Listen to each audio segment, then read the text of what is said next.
सरफराज साहब, सबसे पहले तो अगर देखा जाए कल जो है शुभमन गिल की सेंचुरी, भारत की जीत में उसने किस हद तक किरदार अदा किया है? शुभमन गिल की सेंचुरी ने किया है या फिर मोहम्मद शामी की बॉलिंग ने? देखो, पहले तो शामी की जो बॉलिंग है उसने जो 5 विकेटें ली हैं, और ऐसी एक पिच थी जहां थे सोच ही नहीं सकता कि ये पिच है, ना ग्रास है ना कुछ है, मैदान चटिया नजर आ रहा था। उसके बावजूद उसने 5 विकेटें जो ली हैं, काफी देर के बाद इसको टीम में लेके आए हैं। दूसरी तरफ आप देखें, जो बुमराह की अपना कमी महसूस हो रही थी वो शामी ने पूरी कर दी है। उसके बाद फिर मैं कहूँगा कि ये जो बॉलिंग में शुरू में 5 आउट हो गए उनके 35, और बड़ी मुश्किल से संभले, और फिर ज़बरदस्त पार्टनरशिप 100 और रन की। और उसके बाद मैं कहूँगा कि एक रिस्पेक्टेबल स्कोर था कि थोड़ी सी फाइट कर सकें। लेकिन इंडिया की जो बैटिंग है, और जैसे गिल ने बैटिंग की है और शुरू में उनके कैप्टन ने एक धुआंधार बैटिंग शुरू की, तो उससे मेरा ख्याल है कि, और ये देखते हुए कि इंडिया की जो बैटिंग लोअर डाउन भी देखें, ऑलराउंडर ऐसे हैं कि वो भी 50-100 करने वाले हैं, तो मैं ये कहूँगा कि इंडिया ने टूवर्ड्स द एंड एक आसान से ये मैच जीता। और मेन मैं कहूँगा कि थैंक्स टू गिल, जिसने ज़बरदस्त और उम्दा बैटिंग करके एक काम अंजाम दिया है। और ये सरफराज साहब, कल जो बॉडी लैंग्वेज नजर आ रही थी शुभमन गिल की, बड़े फोकस थे, बड़ी कंपोज थे, और इतनी एक अनस्टॉपेबल स्लो पिच पर उन्होंने इतना अच्छा खेला। अंडर प्रेशर कर रहे थे, वो आगे निकल कर खेल रहे थे बॉलर्स को, और बांग्लादेश के बॉलर्स को हमने देखा कि वो बिल्कुल उनके हाथ पांव खुल गए थे अल्टीमेटली।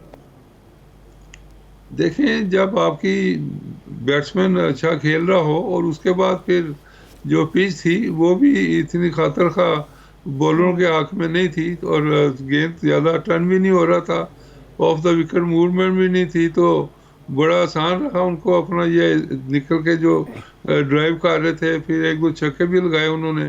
तो मैं ये कहूँगा कि गिल की आउटस्टैंडिंग इनिंग हुई है, और इंडिया की तरफ से भी ये पहली सेंचुरी। उसके बाद कोहली एक दफ़ा फिर फेल हुआ है, और बार बार ये पिछले मैचों में भी देखा है कि he is out of form. मेरा तो ख्याल था शायद उसको थोड़ा रेस्ट दे देंगे, लेकिन ही सो सीनियर प्लेयर और किसी वक्त भी बड़ा स्कोर कर सकता है, ये देखते हुए उसको बीच में वो बाहर नहीं बैठा सकते। हालांकि इंडिया के पास ज़बरदस्त बैट्समैन है, और उन्होंने पास परफॉर्मेंसें जो की हैं उसमें ज़बरदस्त फॉर्म में है। तो बहरहाल देखते हैं कि एक दिन के बाद जो पाकिस्तान का मुकाबला होना है उसमें क्या टीमें बनती हैं। जी, ये पाकिस्तान के मुकाबले की बात की यासिर, पीजे मीर साहब की तरफ भी बढ़ती हूँ। मीर साहब, कल हार बांग्लादेश रहा था, विकेटें बांग्लादेश की गिर रही थी, और पसीने ना पाकिस्तानियों की छूट रहे थे बिकॉज वी वर प्रेडिक्टिंग कि भाई इंडिया क्या गेम खेल रहा है, व्हाट अ ग्रेट गेम जो कल इंडिया ने शो किया है। क्या समझते हैं आप? एक तो इंडियन कल की इनिंग्स, और फिर दूसरा है कि उसका प्रेशर क्या अब आ चुका है पाकिस्तान पर भी? और इसमें सवाल ऐड कर लीजिएगा सर, जिस तरीके से सरफराज नवाज साहब ने कहा कि वो जो विकेट थी वो बॉलर्स के हक में नहीं थी, लेकिन इब्तदाई तौर पे 5 विकेट्स का गिर जाना, उसकी वजह क्या समझते हैं? देखिए जी, नंबर 1, पाकिस्तान को कोई फर्क नहीं पड़ेगा। वो बांग्लादेश के साथ खेल रहे थे, पाकिस्तान के साथ नहीं खेल रहे थे। पाकिस्तान का एक डिफरेंट अटैक है, उसकी डिफरेंट एक स्ट्रैटेजी होगी इन कंपैरिजन टू बांग्लादेश। लेकिन बात यहाँ आती है एप्लीकेशन की। शुभमन गिल को मैंने हमेशा कहा है ये एक सॉलिड और एक फ्लैम्बॉयंट बैट्समैन है। जिस तरह आपने उसको देखा निकल निकल के खेल रहा था ऑन दैट विकेट, तो दैट शोज के जो इंडियन टीम, एक पर्टिकुलरली शुभमन, और जो इंडियन टीम है ये उनके लिए एक अफसोस है कि भाई कोहली परफॉर्म नहीं कर सका, लेकिन इंडियन टीम जो है वो बड़ी एक सॉलिड वेल निटेड साइड है।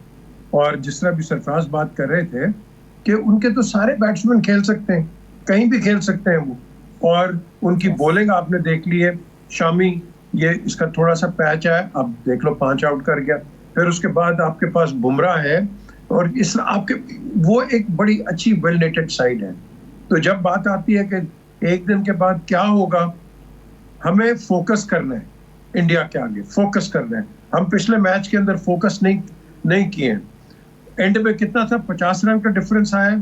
क्यों आया है? आपके 3 मेन बॉलर्स वो 6-6 और 8 पे अगर जाएंगे तो मुझे बताएं कि आपके रन्स के, आपके सारे रन्स तो यहीं चले गए। तो इस लिहाज से हमें फोकस करना है। सरफराज अगर कोई पाकिस्तान में थिंकिंग बॉलर आया है तो ये सरफराज नवाज, अगर कोई भी आया, अगर किसी ने कोई बॉलिंग सीखी है तो सरफराज नवाज से सीखी है। सो द क्वेश्चन अराइजेस, क्या इनके पास कोई मोटिवेटर है?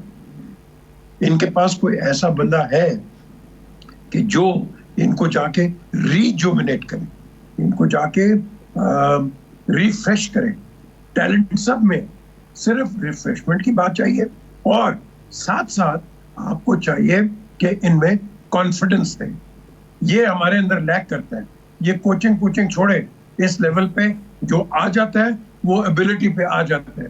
बाकी फाइन ट्यूनिंग होती है, रिफाइनमेंट होती है, उस पे आप आगे आपको एक मोटिवेटर चाहिए होता है।